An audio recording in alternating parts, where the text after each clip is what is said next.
Welcome to the Building Efficiency Resources podcast, the BERcast.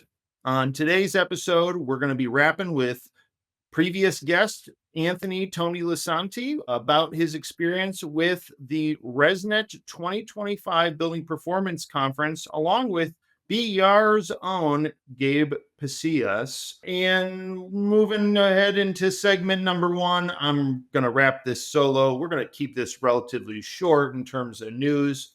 We want to spend a lot of time with our guests talking about their experience at the RESNET conference, as well as Tony and I are going to stick around segment 3 and talk a little bit about a preview of what's going on with Pasillas in 2025. So anyways, segment number 1, typically we carve out a little bit of time for some news and updates around the industry. And so going ahead and kind of checking out what we got going on here. In the last episode, we had talked about the Homes and Here program through the Department of Energy as part of the Inflation Reduction Act. What I can say here is we had previously seen a map that had said gold all around. Every state had gotten the money. Basically, the outgoing administration, it sort of went ahead and approved everybody's applications except for South Dakota that didn't want to apply for it. So there's an article kind of going back to 2023 that talked a little bit about what was going to be included.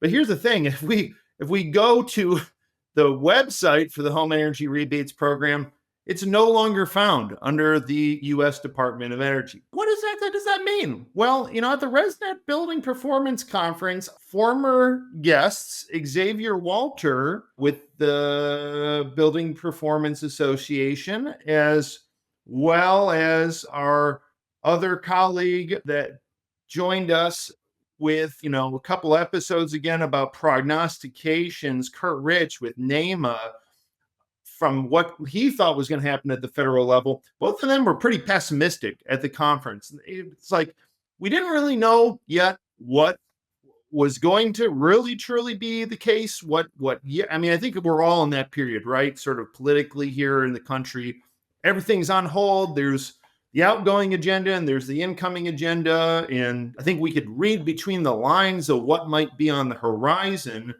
but we don't yet really know. But all I can tell you is this page is down.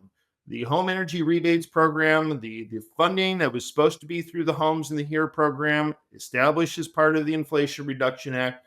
We cannot find that colorful graphic map anymore on their website. There is no information whatsoever from the DOE. Now, interestingly enough, Michigan, as you all might recall, was one of the early adopting states. And Michigan, in talking with the program implementers there, they still have their website up and they still say that whatever's happening at the federal level is not going to affect Michigan's version of it. So at least here in my home state, the Great Lakes state, the Mitten state, we may very well be able to have a fully funded Homes and Here program, at least according to the program implementers.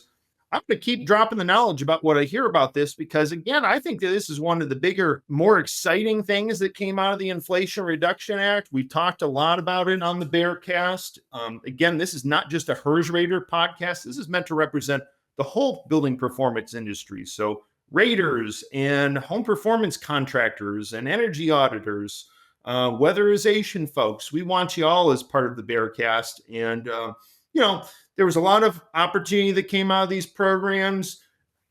I think that we could say that maybe the way that it was designed with so many sort of layers for basically documenting how states were going to get programs off the ground, maybe that was a little bit of an impediment. And we'll see. I'm interested to know whether or not some of those states that were kind of approved by the DOE with the outgoing administration there in January, whether or not they can actually get their programs off the ground or not. We will wait to see. Another thing to kind of just stood out to me in the news here is related to a concept that I picked up on actually at the Phius Pro Forum in Providence, Rhode Island back in November of last year. And it was a concept that I had never really been familiar with, but someone who is more of representing sort of the manufacturer's level of kind of of heat pump and other heating and cooling technology talked about how a lot of manufacturers were starting to invest in solid state heat pumps, or what are referred to as thermoelectric heat pumps. So I found an article here recently that just said that Carrier, in fact, is investing in solid state heat pumps. And so what's the deal with this? Well, solid state heat pumps or thermoelectric heat pumps, basically they don't use refrigerants. They use Peltier devices, basically, thermoelectric heating and cooling, where it's more of like a microchip based transmission of heating and cooling that has many fewer moving parts, no compressors, no refrigerants, and they're able to transfer heating and cooling energy basically, using sort of this, again, a semiconductor type of apparatus in order to create heat transfer. And so the reason why this stood out to me is because obviously a lot of people feel different kinds of ways about this concept of electrification. And, should we be electrifying houses or not? There's a lot of talk at the RESNET conference, during sessions and afterwards. How do we do it? How do we have enough amperage for homes? How do we make sure there's enough capacity in panels for going all electric? And should we even be doing this at all? Some people in our industry think going all electric, it doesn't build in enough sort of redundancy. What happens if there's a power outage and you're relying on heat pumps? Well, guess what, my friends? Well, unless you have a generator or some type of battery backup, even if you have a gas furnace or even a gas boiler or, something like that, oil or propane, you still need electricity. How do I know that? Well, because I have a gas furnace and I'm here in Detroit, and we have had power outages in the wintertime that were very uncomfortable because we had no power. Why? Well, because we had gas service, but we didn't have electricity. And we need electricity to move the air and fire the furnace, basically. So, this idea that you need to have fossil fuels in order to keep people sort of safe with redundancy. I would say that's really only true if you then have some form of backup. But regardless, kind of the idea here behind this solid state type system is, we talked a few episodes ago with Brian Cooksey and John Semmelhacht about sort of, what the current state of electrification was. And what kind of came out was, in some areas of the country, unless you start to get to sort of 5 COP or better, coefficient of performance of 5 or better, where you're getting 1 BTU going in and 5 BTUs coming out, or, rather for the case of electricity, 1 kilowatt hour going in and 3,412 BTUs per hour coming out, unless you've got that type of, 3.4.12 times 5. So more like 15, 16, 17,000 BTUs per hour. Unless you've got that, it could be challenging to make this transition to all electric for everybody. Take a state like Michigan, where I live. The ratio of the cost of electricity to natural gas per BTU is quite significant. Electricity is like 5 to 6 times as expensive, and I don't see that changing really. So, electrification, it's a tough sell here in Michigan. I think it's an easier sell in other places of the world where you don't necessarily have such a, what people call a spark gap, basically, the cost ratio between electricity and natural gas. Certainly if you're in an area of the world like our colleague Natasha Brooks up in Canada, with where basically they don't have natural gas infrastructure. They have a lot of heating oil, and heating oil is expensive. So heat pumps make a lot of sense there. And then there's other areas of the country where the grid is just very green. If you go to the Pacific Northwest, the grid is very green overall. And as a result of that, basically, it makes a lot of sense, both from a cost as well as an environmental sense, to basically go all electric. The point of all this is to say there's been a lot of hand wringing about whether or not we should be considering electrification within building codes. Is it right? Is it wrong? In a lot of ways, I think we're doing a lot of hand wringing for no reason. Oftentimes, why? Because the biggest loads on buildings are typically the heating and cooling loads. if you already have DX cooling, so basically a split system air conditioner, even if your heating is a furnace, you already are basically wired to have a heat pump. And I don't think that a lot of people realize that, but you don't need to put in extra wiring for this. If you basically you're already wired for a cold climate heat pump with a 240 volt. Now, with these solid state heat pumps, there's the possibility that those may only run on 120 volts. I don't know. We'll have to see how they really kind of come to mainstream. Right now, this article says that Carrier invested in an Irish company. So it seems like there's certainly work going on in Europe. But this is a big deal because one of the challenges is, the new generation refrigerants that have come online are I guess, flammable. And now if you're going to run the refrigerant line, say from a rooftop on, say, a multifamily building through the center of the building, all of a sudden now you have to have fire rated shafts because the refrigerants are flammable. So, refrigerants, not only are they potentially toxic from a global warming standpoint, they end up being ozone depleting, but now even the better ones from an efficiency and an ozone standpoint, they have other drawbacks. So, man, wouldn't it be nice if we one of these days have solid state heat pumps? And then that way, the argument about whether to go all electric or to not go all electric is kind of a moot point. Finally, hopefully die, because at that point, it's going to make sense to go electric. Maybe you choose to have some type of fuel backup, a wood stove, or some other type of like small fuel-based heater. I don't know. That will be up to you. But all I can say here, folks, is this has given me optimism about the future of electrification, whether it's necessarily happening today or not. I'm excited about it for the future. But that's enough out of me for now for segment number 1. We're going to go ahead and roll into segment 2, which is our guest segment right now.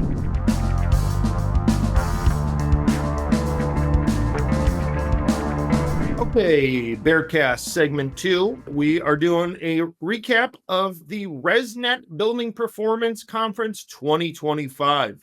And we've got an old head, an old friend from the BERcast, Tony Lisanti from Integral Building and Design, as well as Bear's newest HERS Pro manager, Gabe Pasillas. How's it going, fellas? Very good. Going well, Chris. How are you? Cool. So I decided to bring Tony back onto the BERcast because he has the most watched on YouTube BERcast episode ever. So we had to bring in a ringer for this one. So Tony, good to have you back. Yeah, I know. That's how popular you are, Tony. Yep. And then Gabe, you've never been on the BERcast, but obviously you've taken on a bigger role here at Building Efficiency Resources. And so we want to start showing you off, making sure people know your name, because you're going to be answering a lot of people's technical questions and helping people out within our Raider universe.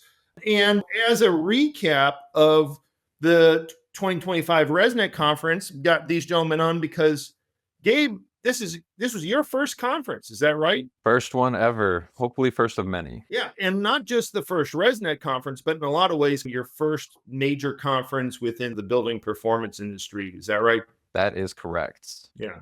Cool. Getting the insight from someone who's never been there before, compared to Tony, who's just as crusty as I am, maybe even a little bit more, not quite as cantankerous as I am. Tony's been around in this industry a really long time, longer than myself even. But yeah, so tell me, what was your first RESNET conference that you attended? So it was in 2009 or 2010. It was Raleigh, Durham, Carolina.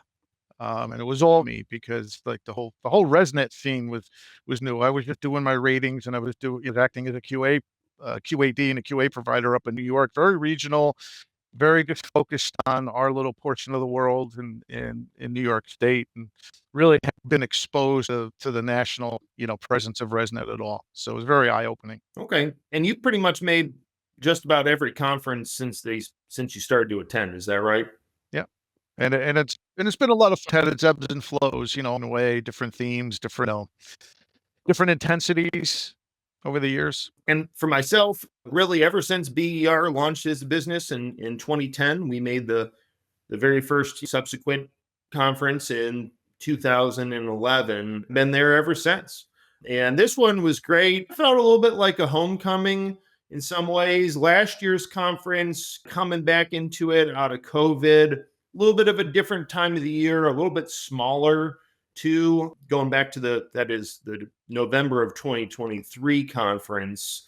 So this one felt a little bit, like I say, like a homecoming to me. It felt that the band was all back together. We had some old luminaries from BER lore. Jeremy Field, our first technical employee who ever worked for BER, he had attended a RESNET conference with us. Of the first one, I think it was actually not the first one, but it was probably the third conference that we had attended. And man, those were more simple times back then. Uriah, my business partner, Jeremy, and I all packed into a Red Roof in Orlando, Florida, a couple miles away from where the conference hotel was because we were poor. And Jeremy and I shared a bed, a good old fashioned foot to face style. We came a long way, huh, Gabe?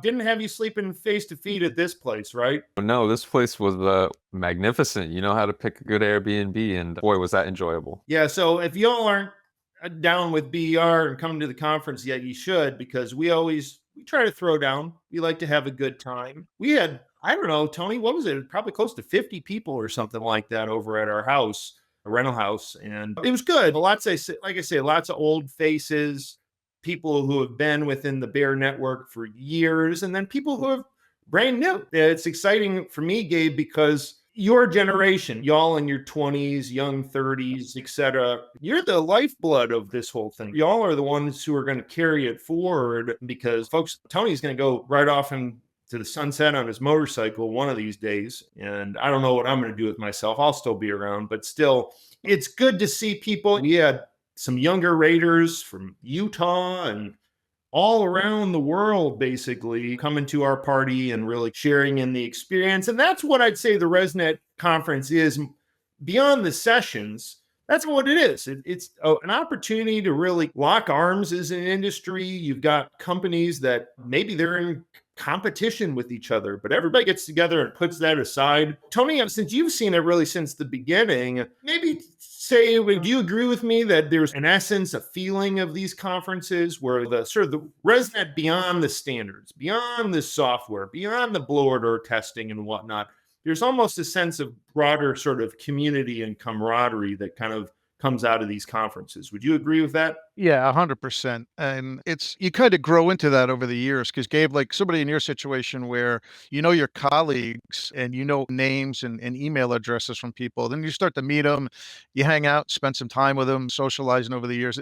And it really is. I said it perfectly. It did feel like a reunion, like a class reunion. That's exactly what I told people. Even folks from ResNet staff, other colleagues from around the country, people that have reached out to me with my work with Phius that I've known. And yeah, it's more fun than a chore. And I have to say, in the earlier years, it was more of a chore than fun. And it's kind of evolved into that comfort level. Like you don't dread going, you really look forward to going. Like, when's the next one? So, yeah. Gabe, did you get a sense of that? Obviously, it was your first rodeo, but did you get a sense of that sort of broader sense of community? Yeah, I would say absolutely. Like you said, being my first conference, I was the fly on the wall, the youngest fly on the wall. And man, to see it in that professional setting in all of the sessions, seeing it in the little breakouts and out in the courtyard, and then seeing it at our Bear Pizza and Beers, the little party we had, seeing the spectrum of people that we had there. It wasn't just a name on an email or a voice over the phone. It was a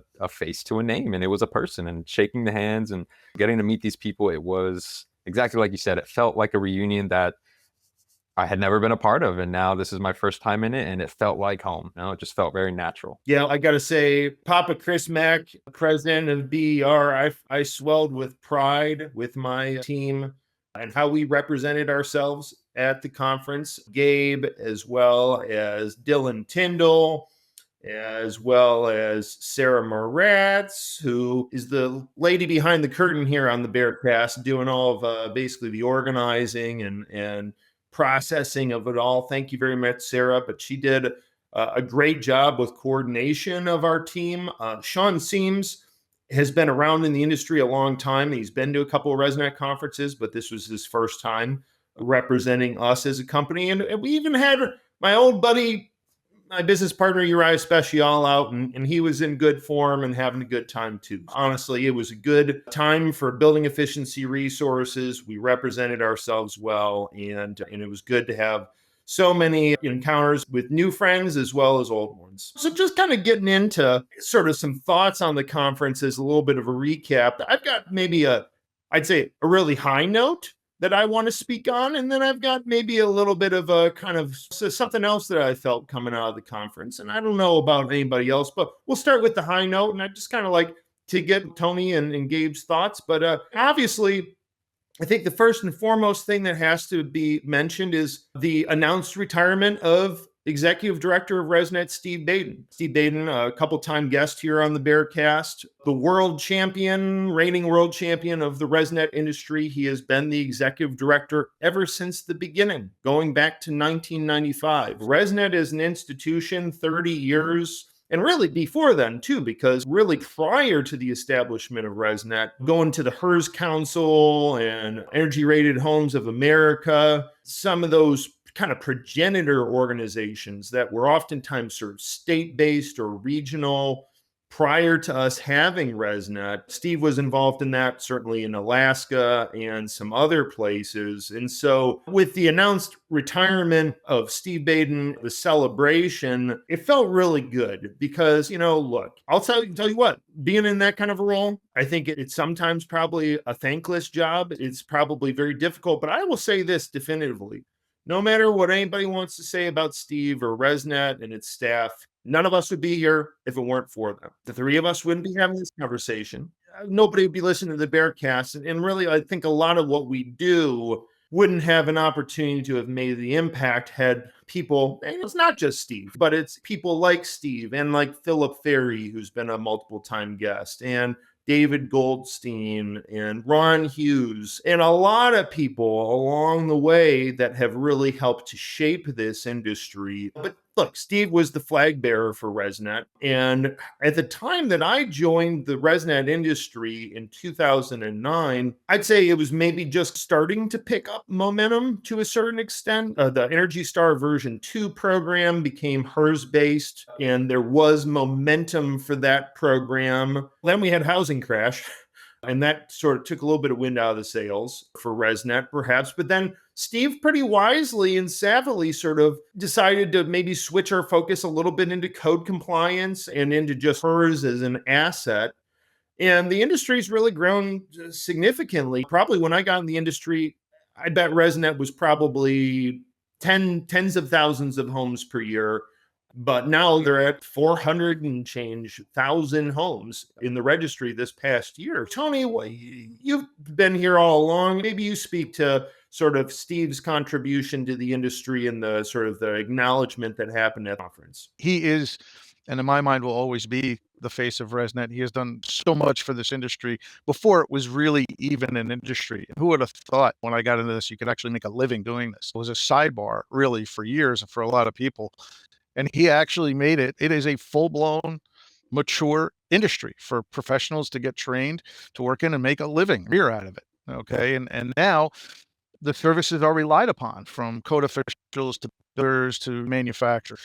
All of that's under Steve's watch. He gets credit for it. I didn't know Steve really too much. I did get to know him a little bit over the years. And I have to say, even just an email to him in the blind over a question, a policy question, they always got answered personally. He didn't fluff it off. He didn't have somebody else speak for him. He always personally reached out, whether it was a request to be a guest, like for a Northeast HERS webinar, or an email, like I said, on a policy issue.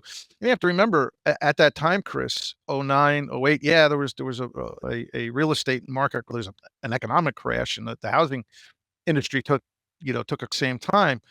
And that was just when Energy Star version 2 was getting launched. We started having things like checklists and all this weird stuff. It started to become a little more, but it was through Steve. I mean, you have to remember the 2005 EPACT, right? The first tax credit, available for HERS ratings. That was under his watch. And that was huge. I mean, we leveraged that a lot over the years. So yeah, it's happy for him, sad for us, but we owe him a lot. And the guy being also a dyed-in-the-wool Grateful Dead fan, you got to love him, right?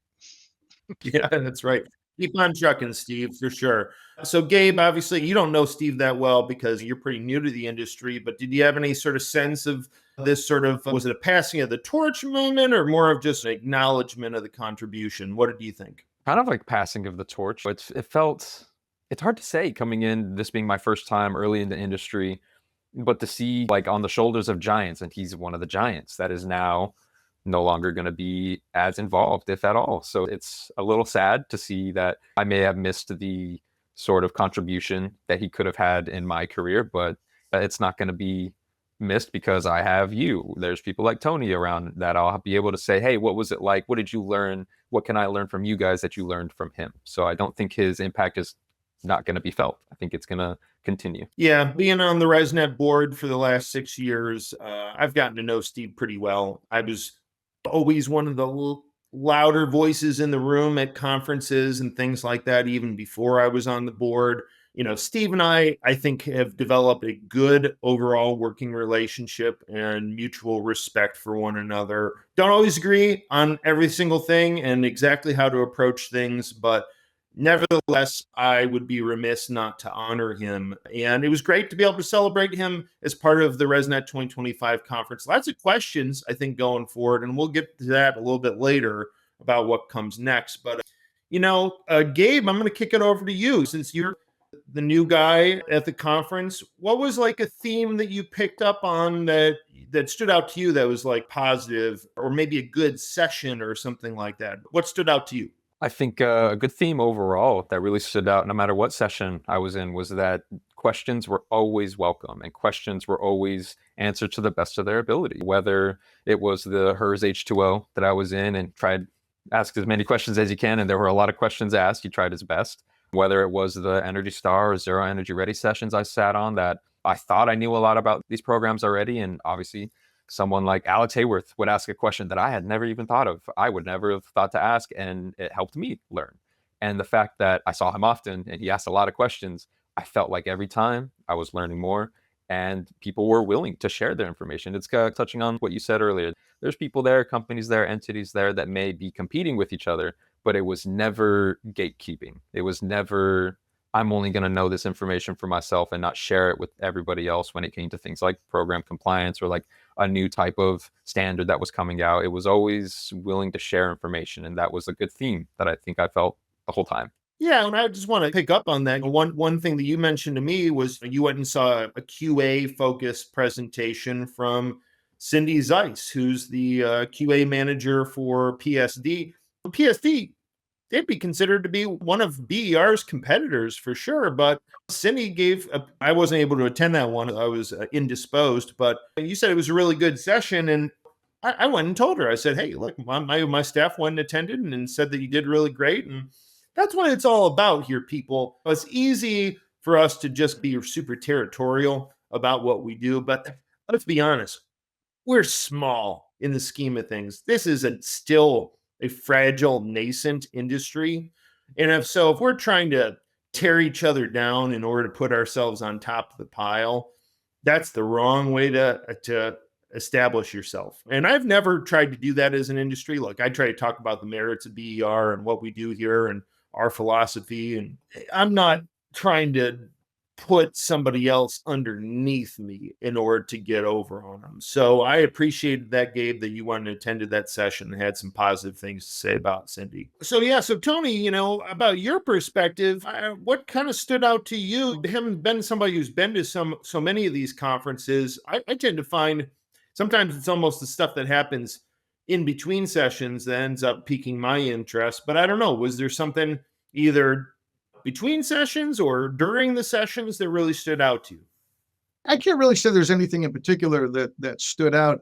After we get through that first Monday morning, the half day of all the opening remarks and hearing Steve with the fireside chat, to me, it's like business as usual. It's like you have to pick what you can go to, and there's such a wide variety of sessions. It makes it difficult. There's some that I need to go to, the trainer roundtable and the QAD stuff, but I always focus in on the program stuff because, like Gabe, you said it earlier, you might pick up something that you might have missed. I try to sit in on the EPA and the DOE sections. That's a routine for me at this particular point. One thing that did stick out in terms of sessions is you brought it up earlier, Gabe, Cindy's session. And one thing in particular, and I actually spoke to her about words, and I'm going to use it in the Passive House Raider training. She put up a slide that had the number 1263 on it and a list of all the documents that we have to look at. And 1263 is the number of pages of stuff that we have to refer to for a HERS rating. and I thought it was mind blowing. And that doesn't include stuff like if you're doing for Passive House. So, and I looked it up just as a trivia question. So War and Peace is actually 1,300 pages. So you literally need to know and read War and Peace in order to work at our industry. So that's, to me, that kind of hit home. And it made it okay that we're a little maybe confused at times and overwhelmed with the amount of material that we need to know. It's okay. And that slide illustrated that. And I got a big kick out of it. So yeah, Gabe, I'd imagine with you being relatively new to being a QAD, you got certified as a QAD back last year, and you've stepped now into more of a leadership role. I bet you could probably commiserate with the 1263 comment here. Absolutely. Sitting in there and then hearing the grand reveal of what it meant, it was like, I felt pretty proud of my achievement of getting my QAD and passing all the tests. And then I turn around and look back, and that was the bunny hill. And looking at all these 1,200 something pages that I now need to at least know, or at least know how to navigate, that felt like double black. If anybody's a skier or snowboarder, it felt like going up the mountain, a pretty big mountain. And it, like Tony put it, it made it almost okay that, you know what, it's okay that I don't know everything. No one's going to know everything. So I better learn as much as I can and be able to find the rest. Yeah, no doubt. There's a lot to know in the whole wide world of this industry. And the more you get into it, there's even more stuff. It never ends. The amount of words on the page, especially when you start getting into the world of Passive House, which Tony, he ended up presenting on the Passive House Raider training as a conference, sort of post-conference session, and went on the other spectrum and taught about the energy code, trying to get people up to speed to become energy code verification professionals. And part of it is just understanding the code more. And that's kind of the purpose of my training, is just to say, you're not going to know it all. You're not going to know every word on the page, chapter and verse, but you have to know how to find it. You have to know where to go in order to navigate it. And that's a big part of what my course was. So going on that theme of my energy code related training, I think a lot of y'all probably know, if you know me, that I've been a big advocate for raiders moving into the energy code verification world. It's pretty alive and well in certain areas of the country, like Massachusetts, and then a few other enclaves around the country. And I'd say raiders they're called in a lot of parts of the country to do some form of energy code verification, but I've really been trying to champion this idea of formalizing the work we do and making it more transparent so that we're not just checking check boxes in software and printing off certificates, but we're something a little bit more meaningful here. I will say one thing that I'd say challenge. So, right, Steve Bain's retiring. He's not done yet. He's still going to be here through the end of this year and possibly even a little bit into 2026 as a little bit of just a formal handoff to whomever his successor ends up being. But I would say that one of the tones that I felt, again, maybe between sessions, was maybe just a little bit of tenseness. I mean, for one, we've got a little bit of anxiety about what's happening at the federal level with funding opportunities and some of the provisions that came out of the Inflation Reduction Act. Some of our federal partners from the EPA and the DOE, they weren't even really sure if they were going to be going into work the next day. Now, it seems so far so good. The website is still up for that. Unlike the Homes and Here program website through the DOE, that one's gone, as we showed in segment number 1. I think there's a little bit of anxiety here. I think that we're also getting, again, those 1,263 pages plus whatever else you add on top of it. We're getting a lot more complicated. There's bigger stakes. There's big tax credits. There's reputation of national builders and builders that are basically benchmarking their sort of corporate stewardship based off of the work that they do with us. Code compliance is now potentially being done through the work that we do. So there's a lot to it, and we're adding even other somewhat dissimilar things. How do we build in electrification and sort of carbon intensity and embodied carbon and water ratings? And oh my God, there's a lot going on. And I feel like the stakes are getting a lot higher. And I hope that we're ready for this transition, is all I can say, because it's exciting to acknowledge the accomplishments we've had to this date. But I always tell people this is still a fragile, somewhat nascent industry. And we have to be totally prepared to take it to the next level, where basically all of a sudden we're doing all these things and we're doing them at high levels so they can be used for things like, ultimately, we want them to be a financial tool for the mortgage industry. That was the whole reason why RESNET even got started. That's why it's called the Mortgage Industry National Home Energy Rating Standards, is because we were supposed to be doing ratings for basically energy efficient and energy improvement mortgages. And the best possible outcome for our industry in a lot of ways would be that underwriting energy efficiency as just part of the standard mortgage and appraisal system, so that when you go and have someone want to buy a house, they're not just looking at the principal, the interest, the property taxes, and the insurance, but they're also adding utilities and possibly doing it through HERS raters. But that's a lot of responsibility. And so I don't know. I feel like there was something maybe slightly unsettling about just the weight of the opportunity, but also the weight of the challenge to get there. Tony, you've been around a long time. Did you feel any of that, or you taking it in stride? I've learned to take it in stride. We've been through national and local and regional elections. We've been through, I say this, have a little confidence in what we do. We've been through economic crises. We've been through COVID. We've been through administrations that have been friendly to our industry and administrations that have been friendly to our industry.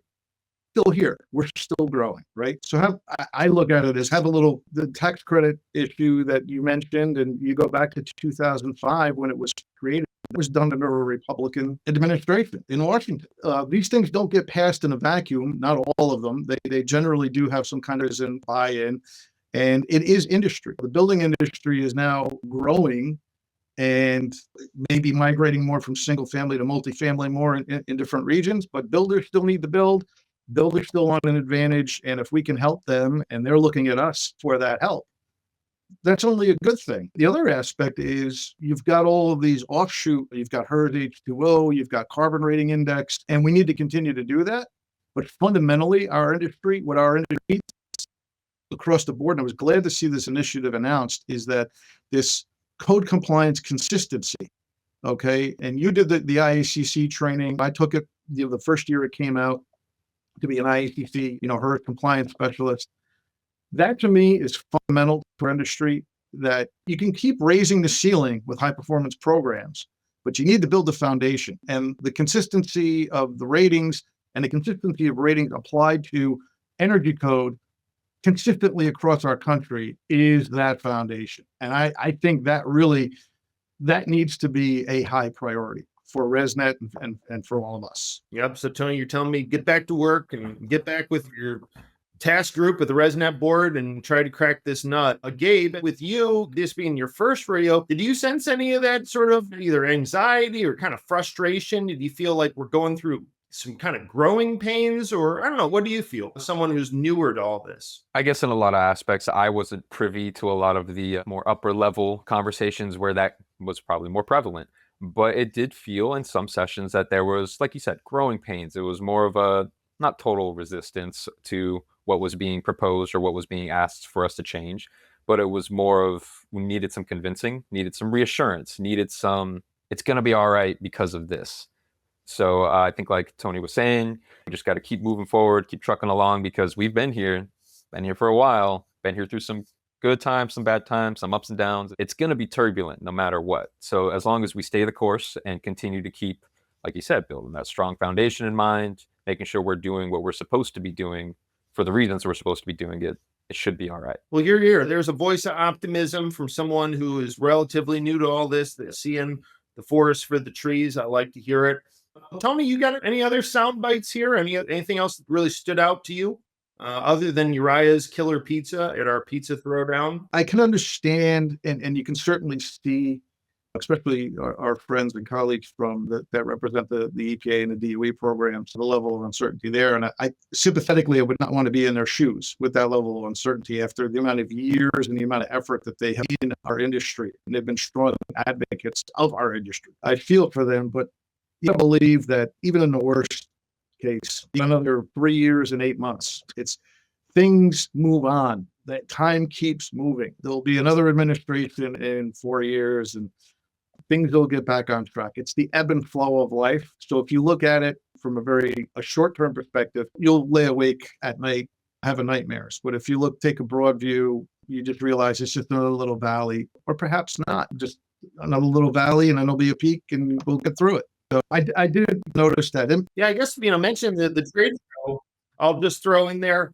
it was good to see so many different options for ventilation systems. If you know anything about BER, and me in particular, I'm known to nerd out about ventilation, as is Tony, without a doubt. When you get dyed in the wool with Passive House, and we're going to talk about that in segment 3, but there's a lot of options for ventilation. I was really impressed. And the reason why, I think, is that as we move forward in advanced codes and energy programs like Energy Star version 3.2 and now version 3.3, Zero Energy Ready Homes version 2, the 2021 and 2024 IECC, when we're moving forward with these advanced buildings, I would say, obviously, if you're like Tony and I, and you really want to go all the way with Passive House, you have to have good ventilation no matter what. And you start to realize how much it makes a big difference in terms of people's quality of life. But let's just say your average home builder, you're out there to make a buck, and that's what you really care about. And you have to comply with these programs either because you want the tax credit or you just need to pass code. Ventilation plus air tightness ends up being a pretty palpable trade-off method when you're trying to do performance-based code compliance, either using the ERI methodology or using the cost compliance path of code. And that's become a little bit of a hack here. A lot of builders, for whatever reason, still today, they're hesitant to throw a lot of money at insulation, more insulation in the building enclosure. They don't like that. Feels like too much of a hard cost for them. Not ready to change their designs or to just spend that extra money. And we could debate whether that's right or wrong, but ventilation, again, HRV or an ERV, balanced heat recovery ventilation in a lot of climates, plus moderately to tighter air tightness, can really help to unlock a lot of savings ultimately in energy code compliance as well as program compliance. So, Gabe, have you anecdotally started to see that a lot more in the ratings that are submitted to BER? You seeing a lot more balanced ventilation? Absolutely. As it's becoming more, not just accessible, but more well understood and more easily implemented, whether into a model or into a builder's workflow, it's something that, like you said, absolutely helps. It is something that a trade-off that we almost always at least let people know to consider if they're having an issue or they're looking for options. Look there first, because that is probably going to be your answer. Yeah, Tony, you excited about all the different models? We had Panasonic, we had Brown, we had Zender, we had Renew Air. Good, better, and best. And one thing that was striking to was that the solely fresh air and exhaust only options were really not even present. Everybody had a balanced ventilation system. And frankly, I liked all the products that were there. I've seen them all on projects, and I recommend, the entire range of everybody that was there, I recommended. And they all have their place. They all have their application. We see, in the past, we see Zender there, and then on the multifamily side, we see more of the Panasonic, more of the compact stuff. Sidebar note, Panasonic had this one particular approach, their Oasis approach. Maybe that's something we should talk about offline a little bit. I got into one of their engineers with it. It was an interesting approach for them for warmer climates, like climate zones 1, 2, and 3, what that system is intended to do. It was kind of interesting approach. Overall, the lack of just the exhaust fan on a timer, which we've seen for years, that wasn't there this year. Yeah, I'll just go, being a person who lives and breathes this industry, look, exhaust only, it works for the basic thing that it needs to do, which is moderate moisture in buildings. And the good thing about exhaust only, it's pretty repeatable. It's harder to screw up. Not to say that you can't. I've seen it screwed up, but I think it's easier to get it right. It's pretty cost effective. The problem with it is it's not really giving you very good quality fresh air. It's not really giving you fresh filtered outdoor air that has other benefits besides just reducing moisture and certainly not recovering heat from the buildings. I'm a big fan of this, moving in this direction. It was good to see that. Gabe, we're going to give you the final thought here. Any final takeaway? Can't wait for the next one because I think Tony had mentioned it. The minute I got there and started scrolling through the app to see the sessions I wanted to go to, both Tony said it, good friend Sandy Gallo mentioned it. I am not going to be able to go to everything that I want to. And I feel like I wish I could just go to every single one, quickly run to another one, quickly run to the other, because I feel like I've missed out. I feel like there was something that I could have learned here, something I could have learned there, but overall just makes me so excited for the next ones. Well, that's exciting because we're planning on having you back. And Tony, definitely plan to have you back on the BERcast, but I'm not going to let you go quite yet. We're going to roll into segment 3, where we're going to just give a little bit of a preview of what's going on in the passive house world with Phius 2024 right now.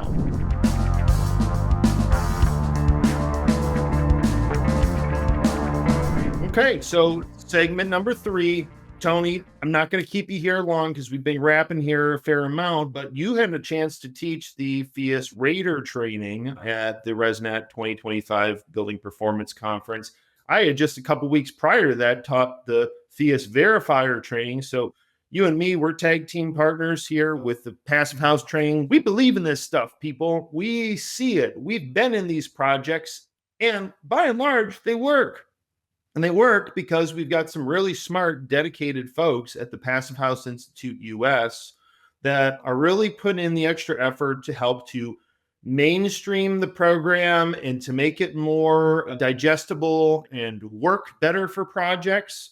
How did your training go? I thought it went very well. It was a good mix of people. We had 9 people there. Some people that I knew just from email communications, and some people I actually knew and worked with. So it was nice. One gentleman there from Vermont that brought 2 of his staff members with him to get trained. I had done a rating for them in the version 1 Energy Star back in the early 2000s. And this guy, he nailed it. I had to keep up with him. Our good old friend, John Unger Murphy from up there in St. Johnsbury, Vermont, an old time Bear colleague of ours, but he's still willing to learn new things, willing to go and learn about Passive House. That's great. Yep. And he actually took the course that I taught at some point, either Atlanta or Orlando. I don't remember which one. So it was good. We had 9 people.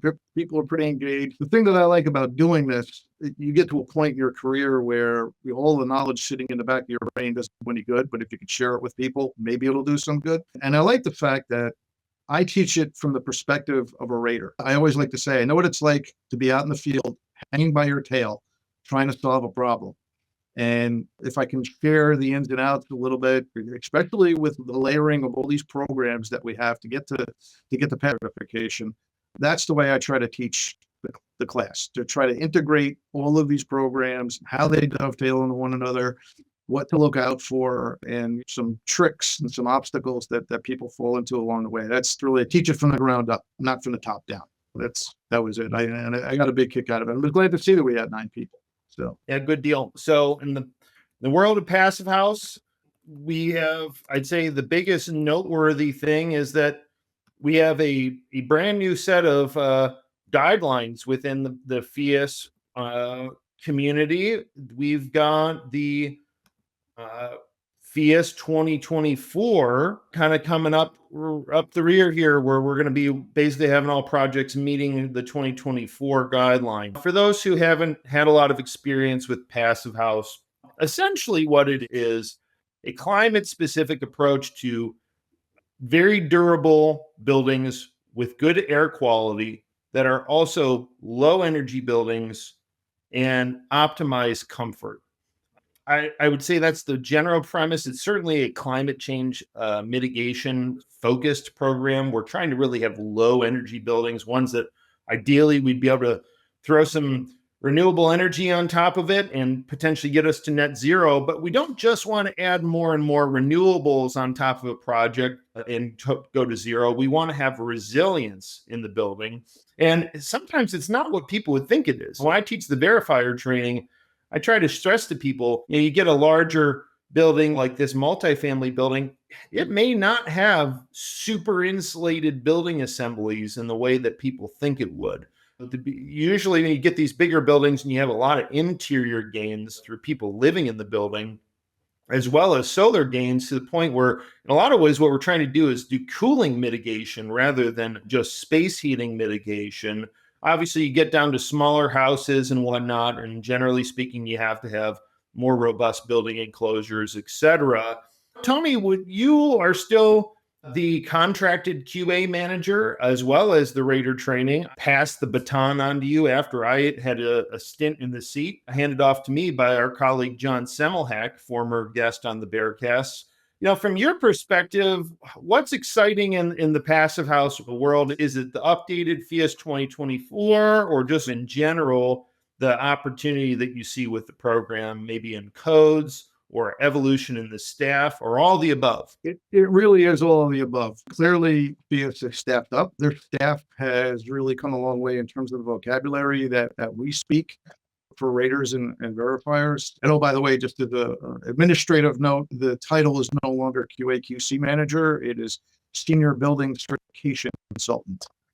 But they changed it too. And there are some tweaks between the previous Phius 2021 and Phius 2024.